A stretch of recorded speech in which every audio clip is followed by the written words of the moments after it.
Alright, what's going on, guys? We got a trade recap today for Tuesday, March 4th.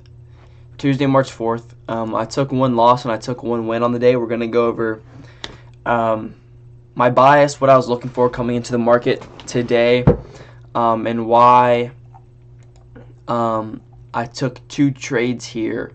So we're going to go over my bias.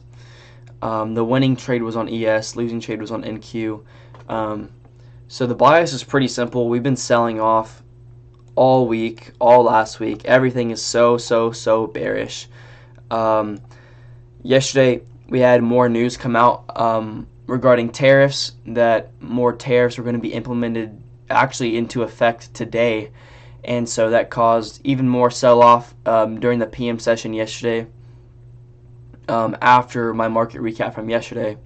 Like I said, I expected us to potentially rebalance to equilibrium of this daily range here before the week began, and potentially come up to this imbalance or these 4-hour highs right here. We didn't quite get there yesterday, and then that tariff news came out and just sold the market off even more.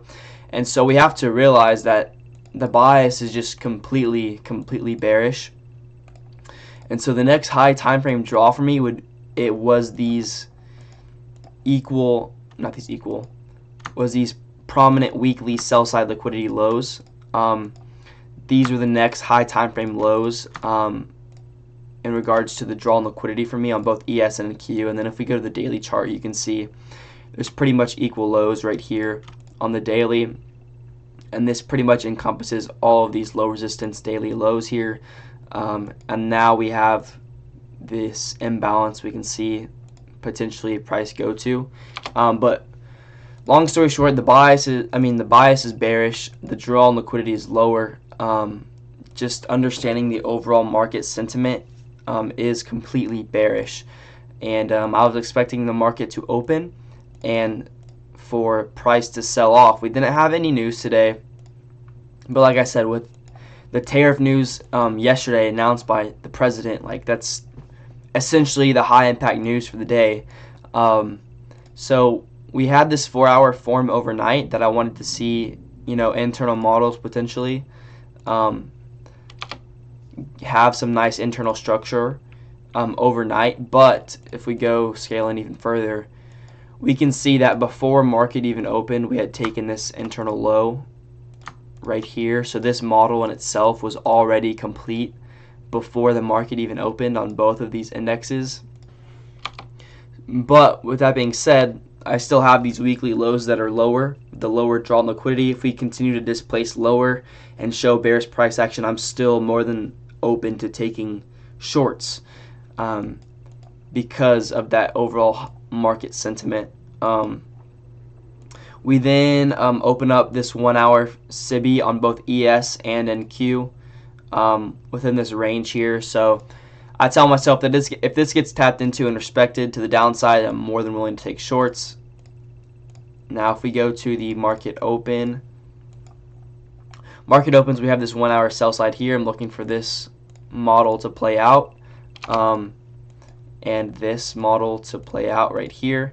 But market opens, and if we go to the 1-minute chart, let's just go full screen ES. Market opens, I'm looking for the sell side, and we just completely dump to the downside and take that liquidity within the first minutes of market open. Same thing on NQ with this sell side here. First 2-3 minutes market open, we take this, but we leave this weekly sell side untapped. And then on ES, we have a lot more room to go to this weekly sell side. So I'm still potentially open for shorts. Now after this weekly sell side gets taken, like, I'm completely done for the day. But because of how close these were, and we put in essentially equal lows right here, I'm still looking for potential shorts if we show some further form of manipulation. And that's exactly what happened. We pretty much form equal lows here. We don't take this weekly sell side, we leave it untapped. We come back up to the highs within this higher time frame for value gap and manipulate them, put in an SMT at the highs. I'm going to go full screen NQ because this is where my first trade was. We put that manipulation here at the highs, and then we inverse this for value gap. we inverse this 1 minute BISI after this manipulation, and keep in mind this is all within the first 30 minutes of market open. I'm expecting this market open volatility to take this weekly sell side pretty quickly, and so I told myself once we close down here, if we get a retrace back up to this inverse to where it's a 1-to-1 risk to reward ratio for me, that's worth it for me to go short here. Yeah,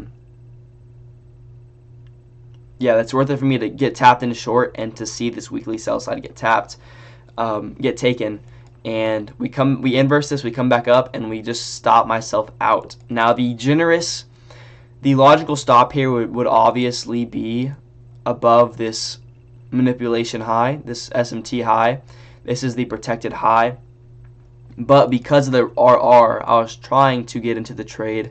I honestly thought the way that with the volatility that market was moving, that we'd just come up, potentially tap this, and then sell back off to this weekly sell side pretty quickly.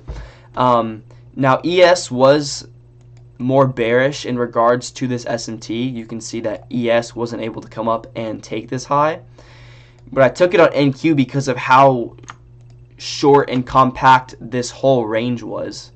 I thought, to me, it still made a lot more sense for NQ to take this weekly sell side before ES does, because of how compact the range is compared to ES. ES had a lot more room to the downside. So that was the first trade that I actually ended up getting stopped out on, just barely. But once we come up and stop me out, and then we start to show bearish momentum again, I'm looking at ES. ES has the bearish SMT. ES still, on both of these, we still have this weekly sell side I'm looking to get tapped into. ES came up to this order block and held it bearishly.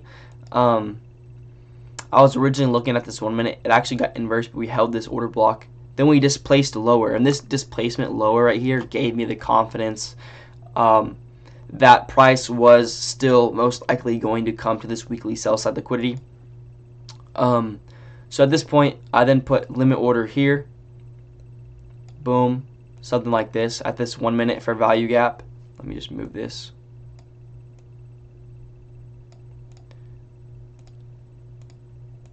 Boom, my original limit order was right here.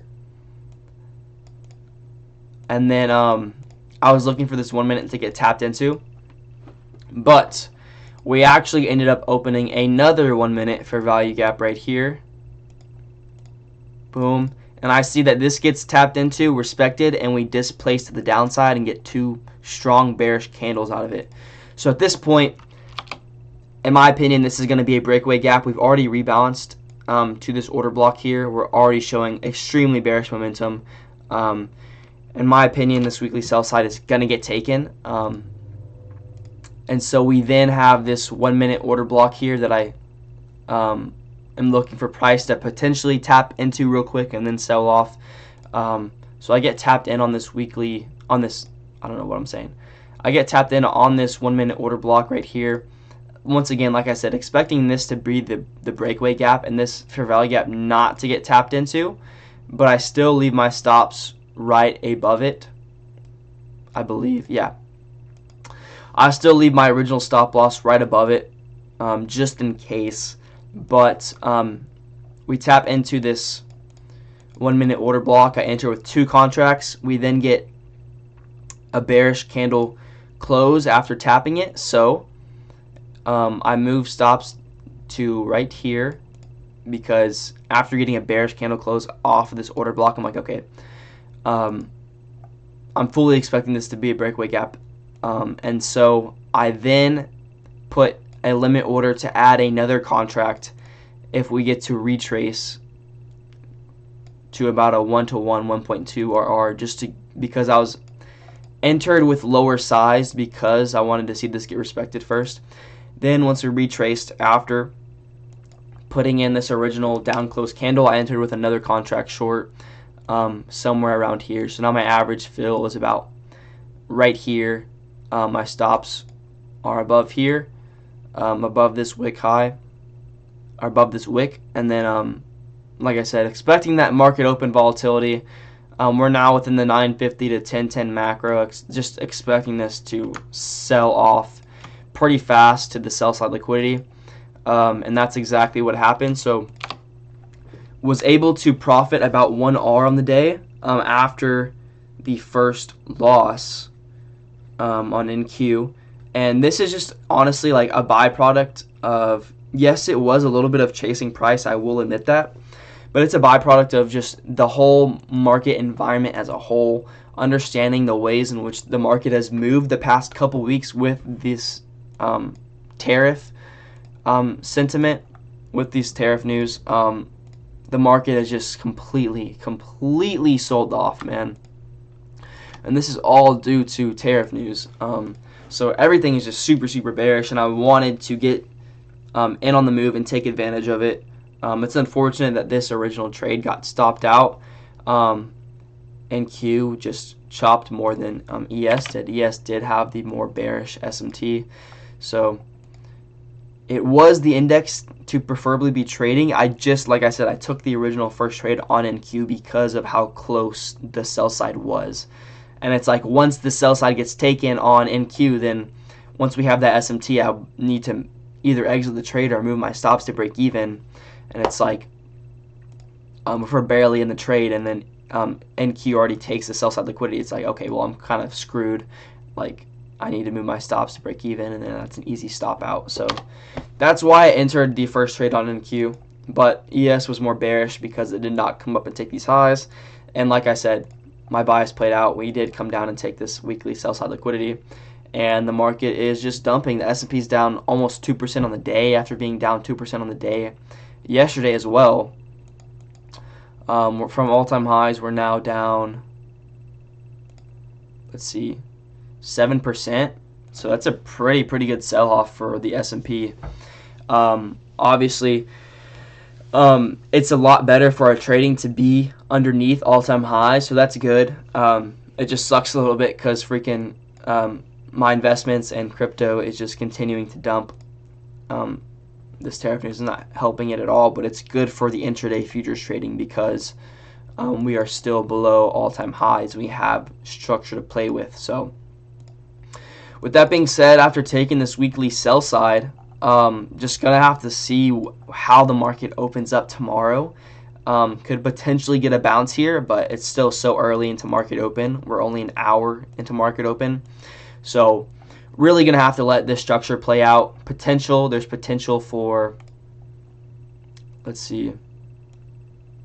Yeah, I don't even know. If we just keep displacing lower, just keep scalping the internal shorts. If we pull back to like a 4-hour or a 1-hour fair value gap, I'd expect, I guess, the next draw to be, like I said, this daily SIBI on ES and NQ here, which is untapped. So that's potentially the next draw if we keep displacing through this sell side liquidity. And then who knows how much lower we're going to go, but you're going to have to wait and see how the market opens up, what kind of structure forms overnight. But definitely the bias is still short for sure, unless we start to get a bounce here. But that would just be a retracement, more of a retracement model.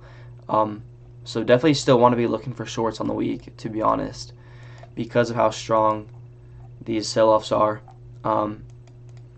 And that would be like at least until we run through a higher time frame SIBI. Like if this 4-hour SIBI opened up and we completely run through it, then we could expect us to maybe potentially retrace to equilibrium.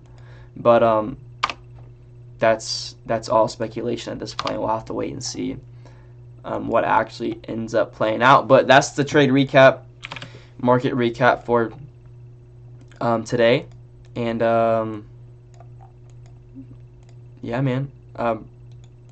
Nice little trade on the day.